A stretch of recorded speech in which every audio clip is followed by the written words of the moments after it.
예수님께서 승천하시고 나서 이 히브리서, 오늘 본문의 말씀이 쓰여지고 있기까지, 쓰여지기까지 상당히 긴 시간이 좀 흘렀습니다.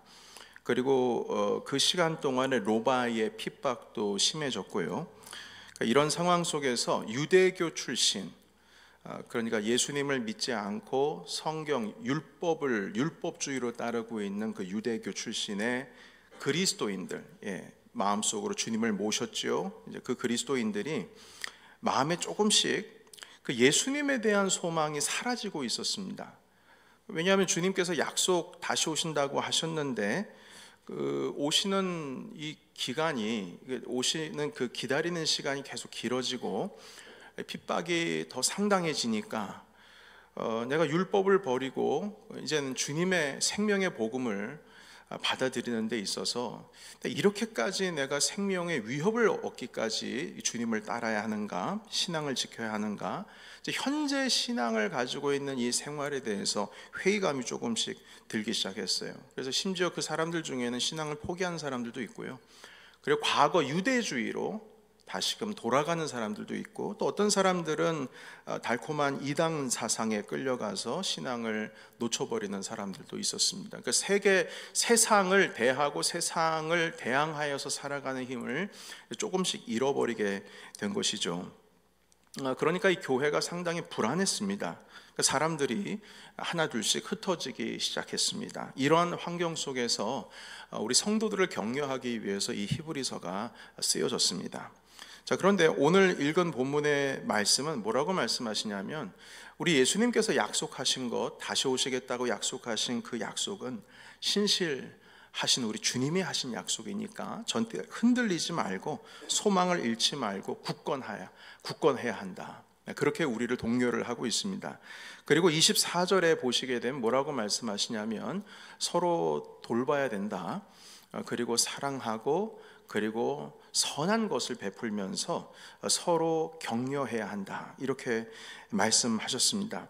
이렇게까지 말씀하시는 이유가 무엇 때문이냐면 25절에 등장을 하고 있는데요, 여기 보시면 모이기를 패하는 어떤 사람들, 그러니까 신앙을 잃고 우리가 목숨까지 바쳐가면서 이 위협을 참아가면서 신앙을 지킬 필요까지 있겠느냐 하시면서 사람들이 흩어지기 시작했는데, 이런 사람들처럼 살지 말고, 성도들 중에서는 세상과 대면했을 때 너무나 살기가 버거운 것이죠. 이런 환경 속에서 우리가 극복해야 된다, 이렇게 말씀하시는 거예요. 자, 그런데 이런 환경 속에서 초대교회가 이 어려운 위기를 극복하는 것은 무엇이었냐면, 다시 24절로 돌아가면 바로 서로가 서로를 돌보는 것이었습니다. 여러분, 교회는 예배하는 곳입니다. 그리고 만민이 기도하는 집이다, 아버지 집이다, 이렇게 말씀하시기도 했어요. 자, 그런데 한 가지 더 중요한 영적인 기능이 있는데, 그것은 바로 교회는 돌보는 곳입니다. 돌봄으로 초대교회는 세상을 대면해서 신앙을 붙들었습니다. 그래서 오늘 읽은 이 24절에 있는 말씀, 서로 돌봐야 한다, 서로 사랑해야 한다, 서로 선한 것을 하면서 서로 격려해야 한다, 이렇게 말씀하고 있습니다. 여러분, 아무리 신앙을 바르게 가지고 있고 견고한 신앙을 가지고 있는 사람이라고 할지라도 혼자서 세상을 대면해서는 세상을 이길 수가 없습니다. 먼저 예수 그리스도께서 옆에 계시고요, 그리고 옆에는 함께하고 있는 교회가 있어야 합니다. 그래서 교회를 구원의 방주라고 했어요. 세상을 대면할 때 나 혼자 이긴다는 생각을 하면 안 됩니다. 함께 이기는 것입니다. 이렇게 이기는 것을 함께 해야 된다고 성경은 가르쳐주고 있는데요, 여러분, 예수님께서 복음을 전파하실 때 제자들을 훈련시키고 나서 제자들을 파송하실 때 어떻게 파송하셨냐면, 얘들아, 너는 혼자 믿음에 굳게 서서 나가서 복음을 전파하라, 이렇게 하신 것이 아니고, 절대 혼자 가지 마라, 둘씩 짝져서 다녀라, 이렇게 말씀하셨어요. 이것이 바로 마가복음 6장 2절에 있는 말씀입니다. 함께 해야 된다, 둘씩 짝을 져서 보내셨어요. 그 이유는 복음을 가지고 있는 사람들도 세상을 대항했을 때에 흔들릴 수 있기 때문입니다. 여러분, 뭐 LA나 아니면 저쪽 일본에 있는 높은 고층 건물들은요, 쉽게 흔들립니다. 쉽게 흔들려요. 지진이 났을 때 쉽게 흔들리게 만들었어요. 그런데 흔들리는 것이 없으면 어떻게 되냐면은 부러져서 넘어지는 겁니다. 그래서 흔들린다 할지라도 서로가 서로를 굳게 잡을 수 있도록 장치를 해놨는데, 우리 신앙의 사람들도 마찬가지입니다. 바람이 불면 흔들릴 수밖에 없어요. 그러나 꺾이지 않을 것만 같은 참나무 같은 것들도 폭풍 한번 불면 쓰러지거든요.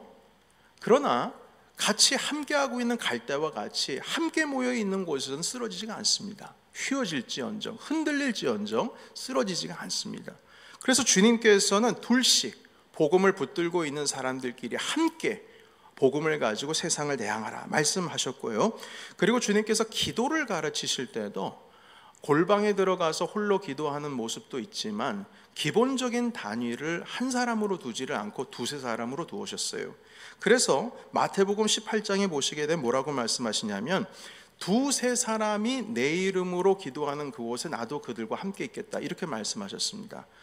두세 사람이 내 이름으로 기도하는 곳에 내가 있겠다 하셨지, 한 사람이 기도하고 있을 때 내가 있겠다라는 말씀하지 않으셨어요. 물론 홀로 기도할 수도 있지만 기도의 기본적인 세팅은 두세 사람입니다.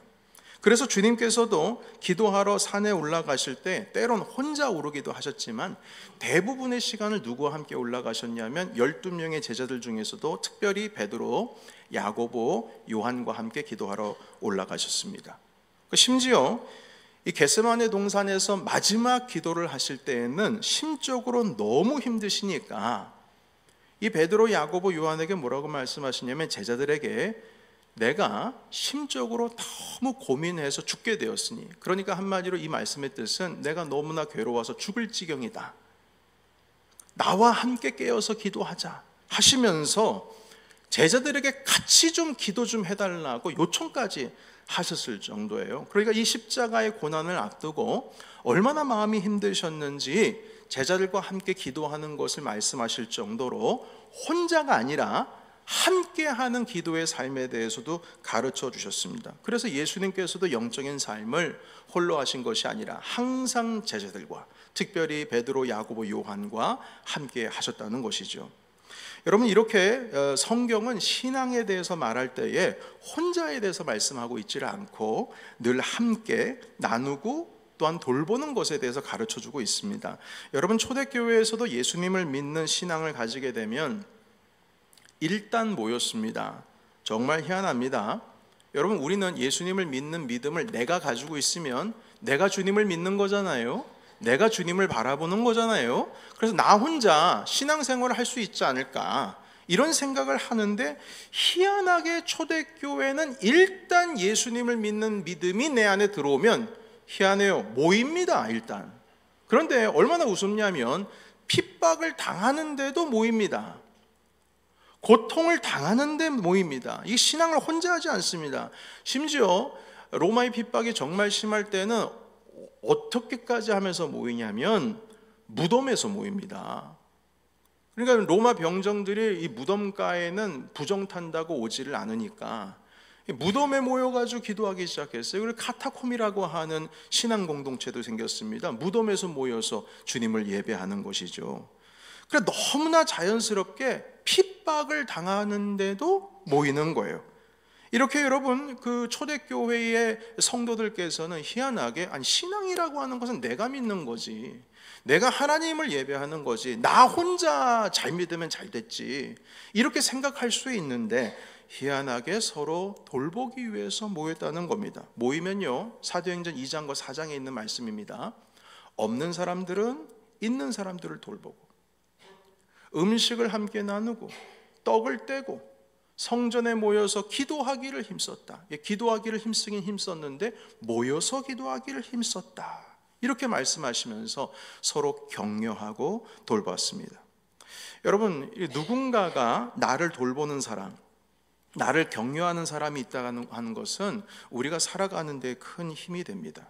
특별히 영적으로도 내가 하나님을 붙들고 말씀을 붙들고 복음을 붙들고 살아가는데도 여러분 정말 힘들 때가 있습니다. 그때에 누군가가 나를 위해서 기도해 주신다, 누군가를 나를 응원해 주고 격려해 주는 사람이 있다 라고 한다면 그것처럼 감사한 것 없고요, 그렇게 옆에서 나를 위해서 기도해 주는 사람이 있다고 한다면 그 신앙 쉽게 흔들리지 않을 것입니다.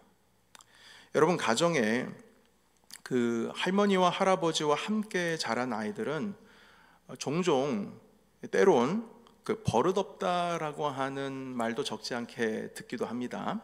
그런데 사실 긍정적인 면이 상당히 많습니다.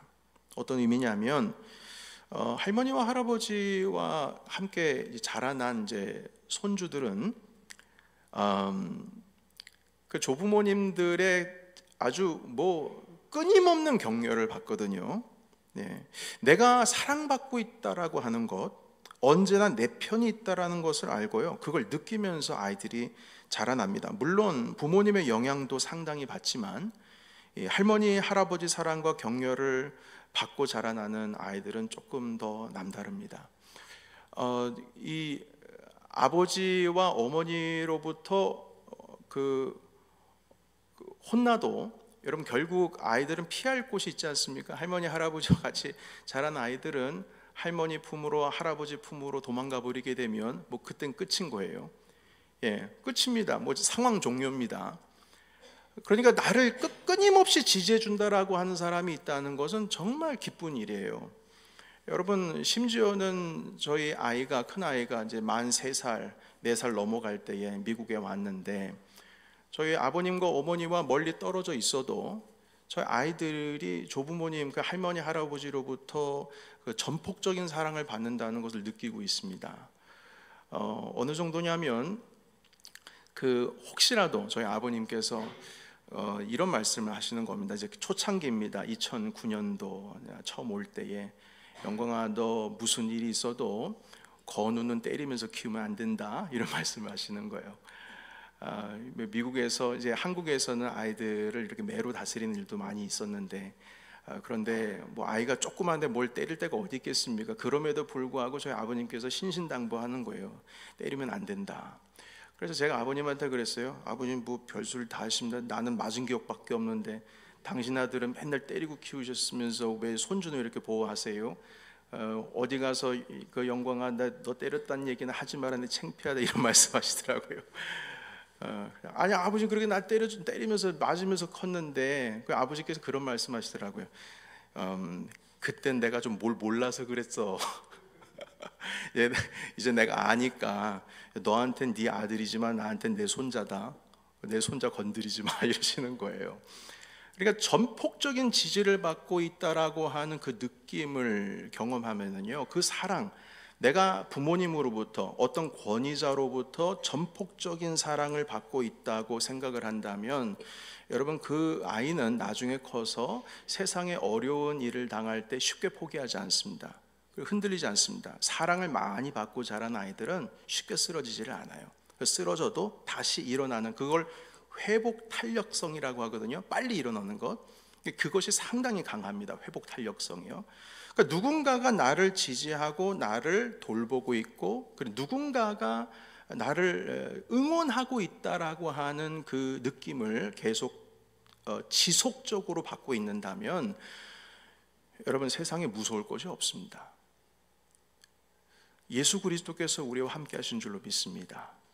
그리고 여러분들 가운데 있어서 여러분들을 돕고 있는 가족도 있지만, 그리고 여러분들을 응원하고 있는 주님의 몸된 공동체 교회가 있습니다. 그래서 오늘 주님께서 이 히브리서를 통해서 말씀하시는 거예요. 서로 돌봐야 된다. 그리고 서로 격려해야 한다. 서로 사랑하고, 이렇게 핍박받을수록 서로 선하고 아름다운 일을 하면서 서로 응원해야 된다. 이렇게 히브리서 10장에 말씀하고 계십니다. 저의 가정 거실에 선반 하나가 있는데, 그 선반에 저희 아이들 사진이 놓여 있습니다. 저는 이 사진을 상당히 좋아하는데요, 지금은 남매가 이렇게 쉽게 이 포즈를 취하기는 상당히 어려울 겁니다. 이 사진 보이십니까? 지금 그때나 가능했지 지금 이렇게 사진 찍으라고 그러면은 서로 못 찍을 것 같아요. 이 사진은 롱아일랜드의 어느 한 등대에서 찍은 사진입니다. 저는 이 사진을 상당히 좋아합니다. 이 2016년 10월에 찍은 사진이에요.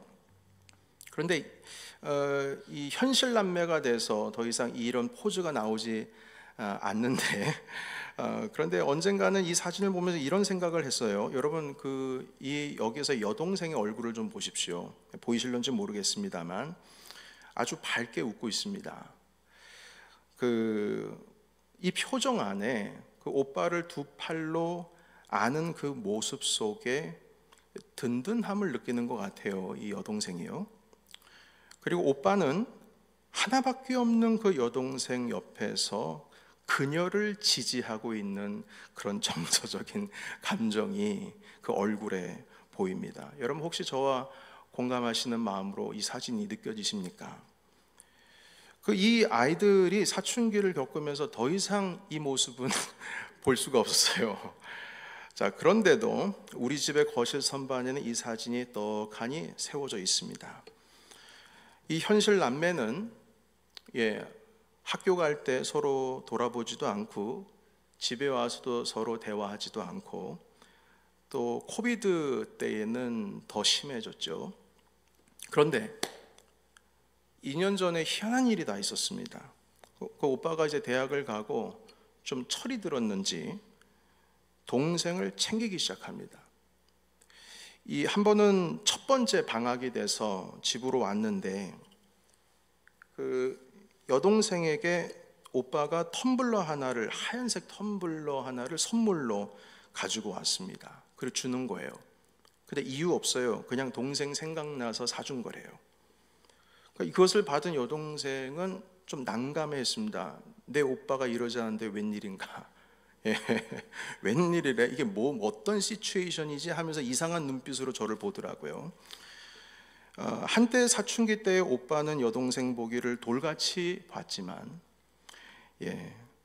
그렇지만 여동생은 오빠가 멀리 공부하러 간다고 하니까 그 떠나는 오빠를 보고 몰래 눈물을 훔치기도 했습니다. 희한하죠? 서로 말 한마디 안 하고 으르렁거리고 서로 돌보지도 않고 맨날 그렇게 대화 하나 말 하나 섞어보진 않았던 아이가 오빠가 간다니까 울었다는 거예요.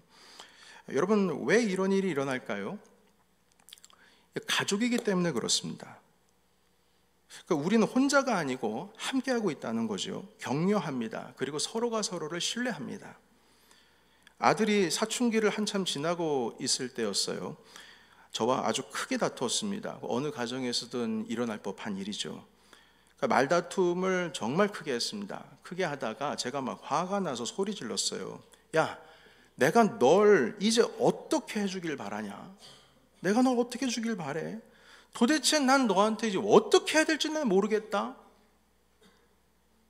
이렇게 버럭 소리를 질렀죠. 그러자 아들이 말합니다. 자, 잘 들어보세요. 뭐라고 얘기하냐면 그래도 아빠는 나를 지지해 줘야지. 내가 좀 이래도 아빠는 계속 나를 서포트 해줘야지. 이 말은 이 심하게 다투고 있을 때라도 나는 아빠를 신뢰하니까 아빠는 내 옆에 있어줘야 돼. 이렇게 좀 들리거든요. 내가 좀 이래도 아빠는 나를 지지해 줘야지. 그 말을 듣고 제가 갑자기 이렇게 오르는 화가 갑자기 이렇게 차분해지더라고요. 아, 얘가 지금 이런 상황 속에서 나를 신뢰하고 있구나. 제가 할 수 있는 말이 없었고요. 그 말 한마디 때문에 갑자기 이제 좀 숙연해졌어요. 맞는 말입니다. 이 말이 서로가 우리가 돌봐야 하는 존재임을 확인해 주는 말이었죠. 지난 겨울방학이 끝나고 나서 몇 주 전입니다. 이제 아이가 이제 겨울방학이 끝나고 이제 학교로 돌아가는데 올라가는데 주일 오후에 떠났어요. 그 주일 오후에 떠나기 직전에 엄마의 등을 이렇게 어루만져 줬대요, 아들이. 그러니까 이 아들이 엄마 생각을 하는 겁니다. 엄마 내가 잘 다녀올게 하면서 엄마 등을 어루만져 줬다는 거예요. 위로하는 겁니다. 여러분 이게 서로 돌보는 삶, 의지하는 삶, 격려하는 삶, 선을 행하는 삶, 이것이 가정 가운데에서 일어나고 있는데요, 오늘 성경에 보시게 되면 이게 가정에서만 일어날 것이 아니요, 이것이 바로 교회 공동체 안에서도 일어나야 된다라는 말씀으로 24절과 25절에 그렇게 말씀하시는 겁니다. 그래서 제가 그러한 어떤 관점으로 24절과 25절을 다시 이렇게 바꾸어서 해석하고 싶습니다. 한번 보시겠습니까? 이것은 개역 개정에 나와 있는 말씀이지만 제가 이렇게 한번 해석해 봅니다. 그러니까 우리 서로 돌보자, 서로 사랑하자, 서로 선한 일을 나누자, 그리고 서로 격려하자. 25절, 흔들리지 말고 흩어지지 말고 오히려 이럴 때일수록 가족처럼 서로 권하면서 그날이 가까움을 볼수록 우리 더욱 그렇게 살자 라고 재해석할 수 있을 것 같습니다. 여러분, 이러한 삶을 오늘 본문에서 주신 것은 이 가정이 아니라, 가정에서 있을 법한 일이 아니라 이 교회에서도 바로 이렇게 돌봐야 된다라는 말씀으로 가르쳐 주십니다. 여러분, 교회도 사실 가정 공동체입니다. 네, 우리는 영적 고아가 아니에요. 우리에게는 하나님이 계십니다. 그리고 신앙에는 어떻게 표현하고 있냐면, 우리 하나님을 그냥 신으로 표현하고 있지를 않고 하나님을 우리는 아버지라고 표현합니다. 어느 종교에서도 내가 믿는 신을 향해서 아버지라고 말하는 종교는 없어요. 아버지라고 말하고 있는 종교는 우리 기독교입니다. 하나님을 아버지라고 말해요. 심지어는 유대교에서는 하나님을 아버지라고 표현하면 신성모독이라고 말합니다. 그러나 예수 그리스도를 믿는 우리는 하나님을 아버지라고 합니다.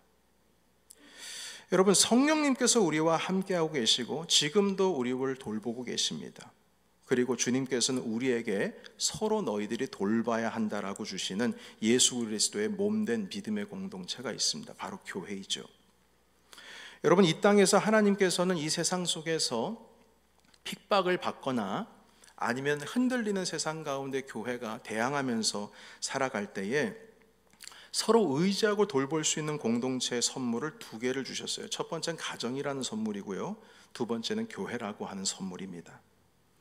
그리고 성경에서는 이 가정과 교회가 상당히 밀접한 관계가 있다라고 하는 것을, 유사한데가 있고 상당히 이것을 떨어뜨릴 수가 없다라고 하는 것을 보여주고 있는 성경 구절이 있는데요, 여러분, 에베소서 5장 22절에서 30절 말씀을 잠깐 읽겠습니다.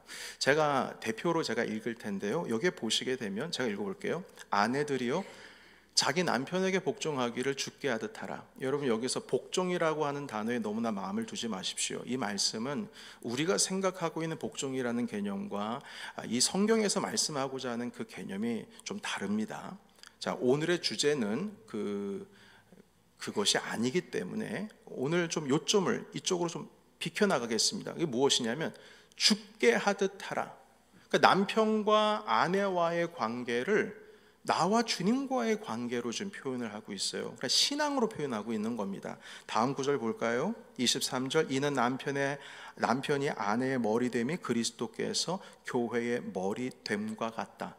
그러니까 가족 간의 구성원의 관계를 신앙의 관계로, 교회의 관계로 지금 묘사를 하고 있습니다. 자, 그리고 24절에 보실까요? 그러므로 교회가 그리스도께 대하듯 그렇게 아내들도 남편을 대하라. 그 교회와 그리스도가 바로 아내와 남편과의 관계와 아주 상당히 비슷하다, 이렇게 말씀하고 있어요. 그리고 25절일까요? 25절입니다. 우리 같이 읽겠습니다. 시작. 남편들아, 아내 사랑하기를 그리스도께서 교회를 사랑하시고 그 교회를 위하여 자신을 주심같이 하라. 아멘. 교회를 위하여 그리스도께서 자신을 내어주셨다. 이렇게 남편도 자기 자신을 아내를 위해서 줘야 된다.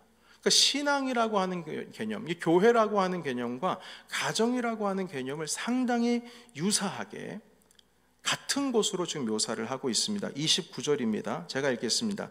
누구든지 언제나 자기 육체를 미워하지 않고 오직 양육하여 보호하기를 그리스도께서 교회에게 함과 같이 하나니. 30절은 같이 읽겠습니다. 시작. 우리는 그 몸의 지체니라. 아멘. 그 가정과 그리고 교회가 똑같은 거다, 이렇게 말씀을 하고 있어요. 아내와 남편과의 관계를 교회와 그리스도와의 관계로 표현을 하고 있습니다. 여러분, 이것은 우리에게 큰 도전으로 다가오는데 그 이유는 바로 이 32절의 결론 때문입니다. 32절 보실까요? 같이 읽겠습니다. 시작. 이 비밀이 크도다. 나는 그리스도와 교회에 대하여 말하노라. 아멘. 이 야고보서 5장과 6장의 초반부에 있는 말씀은요, 가정에 대해서 말씀하시거든요. 남편과 아내에 대해서, 또한 자녀와의 관계에 대해서 말씀을 하고 있는데, 아내와 남편에 대해서 막 쭉 늘어서서 말씀을 하시다가 마지막에 결론을 뭐라고 말씀하시냐면, 나는 지금 남편과 아내에 대해서 말하는 게 아니야, 그리스도와 교회에 대해서 말하는 거야 라고 말씀하시면서 결론을 맺어버렸습니다. 그러니까 이 교회라고 하는 곳이 가정이랑 똑같은 곳으로 지금 말씀하고 계시는 겁니다. 주님과 우리와의 관계인 교회와 가정이 같은 거다. 그리고 심지어 교회가 가정 같아야 되는 것이 아니라 가정이 교회 같아야 된다. 가정이, 남편과 아내가 주님과 교회와 같은 그런 관계가 되어야 된다라고 해서 모델을, 가정에 대한 모델을 뭐로 두고 있냐면 교회로 두고 있어요. 그러니까 교회가 가족 같은 게 아니라 가족이 교회 같아야 된다는 거예요. 교회가 가정을 모델로 두고 교회가 그 가정처럼 살아가야 된다는 말씀을 하시는 것이 아니라, 가정이 바로 교회가 모델되어서 주님과 교회가 그런 관계처럼 가정이 교회를 보고 그렇게 닮아가야 된다라고 말씀하고 있습니다. 여러분, 이거 얼마나 놀라운 말씀입니까? 그래서 이렇게 말씀하고 있어요. 이 비밀이 크도다. 이 비밀이 크도다. 이게 영어 성경에는 어떻게 표현하고 있냐면, 이것을 구체적으로 해석을 하자면, 이 신비로움이 얼마나 심오한고. 이게 신비로움이라는 거예요. 가정이 교회 같아야 된다는 거. 교회와 주님과의 관계처럼 그렇게 가정이 세워져야 된다는 것입니다. 여러분, 교회는 가정 같아야 됩니다, 가족 같아야 됩니다 라는 말은 오늘 이 에베소서 5장에 있는 말씀으로 보면 사실 맞는 말이기도 하지만 그건 틀린 말입니다. 오히려 거꾸로 가정이 교회 같아야 됩니다. 그래서 우리가 어떻게 주님의 몸된 교회를 갖고 나가야 하는지에 대한, 여러분, 상당한 무게감이, 이 짐이 우리 교회 지도자들에게 있는 겁니다. 리더들에게 있는 거예요. 사역부장들뿐만 아니라 순장들께서, 또한 우리 직분자들, 엄청난 무게감입니다. 가정이 교회를 보고 배울 수 있을 정도의 그러한 믿음과 신앙의 삶으로서 그리스도를 보고 교회를 주께 하듯 하라, 주께서 교회를 다스리심 같이 하라 하시면서 가정의 모델로 삼으라고 가르쳐주고 계십니다. 지난 주일 16분의 순장들과 그리고 3분의 교구장들께서 순장 교육을 다 마치시고 세워졌습니다. 그리고 순모임이라고 하는 것을 처음 시작했어요. 여러분, 누군가가 나를 위해서 기도해주고 있다면 그것처럼 감사한 일이 없을 겁니다. 그런데 이제부터는 순장들께서 여러분들을 위해서 기도하고 있습니다. 그리고 제가 기도하고 있습니다. 여기 오른쪽에 보시게 되면 기도 온도표가 있습니다. 1500시간을 채워야 합니다. 14주 동안. 그런데 첫 주가 지나갔는데 지금 93시간을 채웠습니다. 이 대부분의 시간은 순장들께서 채우신 거예요. 우리가 총 100여 분 정도가 우리 주일 예배를 참석하고 있는데, 제가 확인을 해보니까 기도표를 주신 분들만 집계를 해서 봤을 때 36분이 지금 이 기도 모임에 동참을 하고 있습니다. 나머지 우리 65분 정도도 우리 같이 동참해야 될 줄로 믿습니다. 제가 확인해 보니까 순장들께서 다 오셔서 기도하세요. 1시간만 기도하시는 것이 아니라 어떤 분은 2시간, 어떤 분들은 교회에 매일 나오셔서 4시간, 5시간, 6시간 채우신 분도 계세요. 제가 순장님들께 말씀을 드렸어요. 순원들을 위해서 기도해 주셔야 된다. 교회에 오셔서 1시간 기도할 때 반드시 순원들을 위해서 기도해 주셔야 된다, 이렇게 말씀을 드렸습니다. 여러분, 순장들이 이제는 주일 예배, 2부 예배 중심으로 보신다면 예배 시작 전에 미리 조금 더 일찍 교회에 도착하셔서 여러분들을 맞이하실 겁니다. 그렇게 순장들이 교회에 찾아오시는 여러분들을 챙길 거예요. 순장들에게 말씀드렸어요. 적어도 30분 일찍 오셔서 순원들을 맞이하시라고.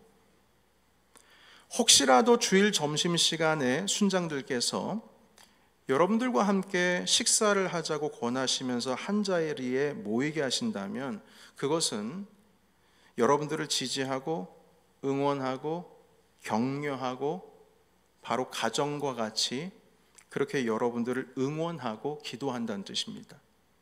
오늘 이 시간부터 순장들께서 자주 여러분들과 같이 식사의 자리도 만들고, 그리고 주일 그 오후에 차를 함께 마시면서 계속 함께 모임을 가지게 될 거예요. 혹시 순장들께서 여러분들에게 개인 기도 제목을 여쭙는다면 여러분, 그것 또한 여러분들을 지지하고 응원하고 격려하고 염려하고 기도한다는 뜻입니다.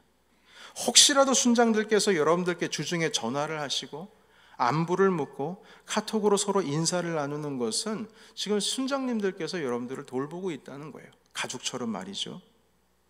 여러분, 그래서 이 순장들과 여러분이 함께 식사를 나누고 점심 우리 친구 때 말입니다. 그리고 또한 외부에서도 또 만날 수 있는 기회도 있을 수도 있겠고, 함께 차를 나누고 기도 제목을 나누고 서로의 안부를 전화로 혹은 카톡을 나누는 이것을 제가 우리 교회에서 이름을 딱 정했어요. 이런 것이 뭔가라고 했을 때 그것을 우리 교회에서는 순케어라고 하는 이름을 붙였습니다.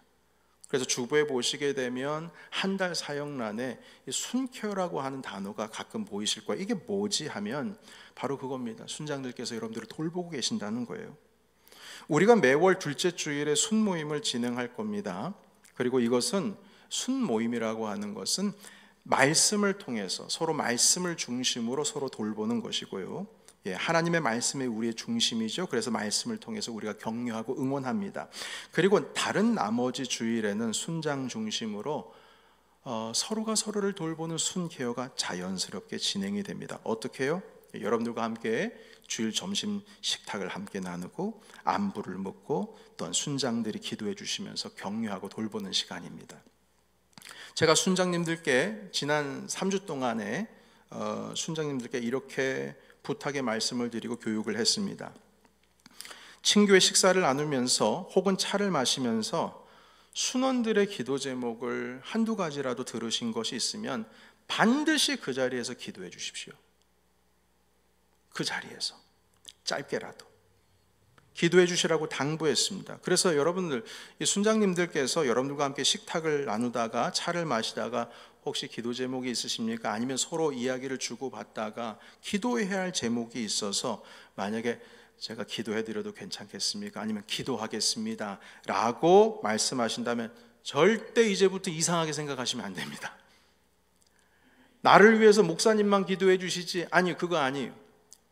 이 시간 이후부터는 순장님들께서 여러분들을 위해서 기도해 주실 거예요. 그렇다고 해서 막 길게 장황하게 기도하시는 건 아니고요, 짧게라도 꼭 기도를 해 주시라고 했어요. 여러분, 우리가 지난 1월 19일부터 100일 동안 기도 행진을 시작했습니다. 이 한 주간 지금 지나가고 있는데요, 이 기도 행진의 핵심 중 하나는 무엇이냐면 우리 안에 이 순모임이라고 하는 공동체가 건강하게 세워지는 거예요. 그래서 지난 한 주 동안에 우리 순장님들께서 교회에 나오셔서 기도하기 시작했습니다. 바로 여러분들을 위해서 말입니다. 최고의 영적인 돌봄 중에 하나는 기도입니다. 주님께서 이렇게 말씀하셨어요. 죄송합니다. 베드로 사도께서는 은과 금은 내게 없거니와 나한테 있는 것을 너에게 주노니 너는 예수 그리스도의 이름으로 일어나 걸으라 하셨습니다. 우리는 실질적으로 순원들을 또한 성도들을 도울 수 있는 어떤 여건이나 여유는 없을 수 있어요. 그러나 베드로 사도께서 말씀하셨던 것처럼 우리에게 있는 게 있습니다. 바로 예수 그리스도입니다. 그 예수 그리스도의 이름으로 여러분들을 위해서 기도하겠습니다. 그래서 여러분, 이 기도하겠습니다. 제가 여러분 위해서 기도하겠습니다. 오늘도 아프셔서 못 오신 분들이 계세요. 제가 연락해서 기도하겠습니다. 카톡으로 기도하겠습니다. 라고 했을 때 이제는 우리 교회에서는 이 기도하겠습니다라는 말이 인사치레의 말이 될 수가 없을 겁니다. 이제는 우리 교회에서는 그것은 실제가 될 겁니다. 기도하겠습니다. 실제, 진짜 그렇게 기도하는 겁니다. 그래서 오늘 제가 카톡을 2개를 받았어요. 아프셔서 교회 못 오신다고 하셨어요. 보통 보면은 제가 오늘 같은 경우에 이제 그 메시지를 보면 또 주일날 예배 준비하고 바쁘니까 나중에라도 이제 확인을 하고 연락 드릴 수 있을 텐데, 오늘 같은 경우에는 오늘 특별히 이 말씀이 이건 말씀이었기 때문에 제가 2분에게 전화를 다 걸었어요. 일부 예배 마치고 나서요. 권사님, 제가 기도하겠습니다. 그리고 짧게 기도해 드렸어요. 이제부터 우리 교회에서 순장님들이 기도하겠습니다 라고 한다면 그 인사치레 아닙니다. 진짜 기도하는 거예요. 그렇게 우리가 배웠습니다. 여러분, 순장들께서 여러분들을 위해 기도하는 것은 예수 그리스도께서 우리의 삶의 중심이라고 한 뜻이 담겨 있습니다. 그래서 주님의 이름으로, 우리에게 있는 예수 그리스도 그 이름으로 기도하는 겁니다. 순원들과 대화를 나눌 때에도 기도할 제목이 있으면 순장님들께서는 그걸 발견하셔야 된다고 가르쳤어요. 발견하셔야 된다. 대화 속에서 기도의 제목을 발견하셔야 된다. 그래서 발견하셨다면 반드시 그 자리에서 기도합시다 하셔야 된다고. 순원들께서 교회에 오셔서 목사의 기도도 받지만 순장들의 기도를 통하여 돌봄을 받는 겁니다. 왜냐? 우리는 가족이기 때문에 그렇습니다. 사랑하는 성도 여러분, 순원들 여러분들께서도 이 서로 돌아보아 사랑하고 격려하다는 이 히브리서 10장 23절, 24절, 25절에 있는 말씀에 순종하셔서 우리 옆에는 영적인 가족이 있다라고 하는 사실을 잊지 마시기를 바랍니다. 꼭 기억하시고 여러분들을 지지하고 응원하고 격려하고 함께하고 예수 그리스도의 이름으로 기도하고 있다라고 하는 이 사실을 잊지 마시고 담대하게 이 한 주간 시작하시기를 주의 이름으로 축복합니다.